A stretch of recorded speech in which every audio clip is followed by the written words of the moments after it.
ఆధ్యాత్మిక ఉదాసీనత పర్వాలేదనేది, it's okay, it's all right, light తీసుకో. ఇది పెద్ద క్యాన్సర్ తయారైపోయింది క్రైస్తవుడికి. రాజ్యపడం, హే ఇలాంటి మాటలు మాట్లాడకూడదే, ఇలాంటి మాటలు వినకూడదే, హే ఇలాంటి దా చుట్టూ చిచ్చి ఆ కసి రోషం ఆరాటం రాకపోతే ఎట్టా?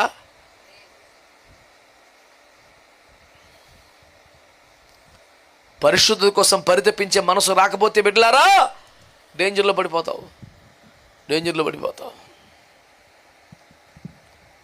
దేవుని మాటలు మంచిగా అర్థం చేసుకోండి.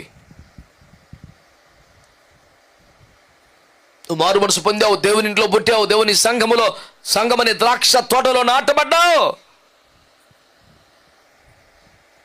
ఇదిగో వీళ్ళు ఉన్నారే అంతకన్నా పరిశుద్ధంగా బతికినోళ్ళే. కానీ ఏమన్నాడు దేవుడు?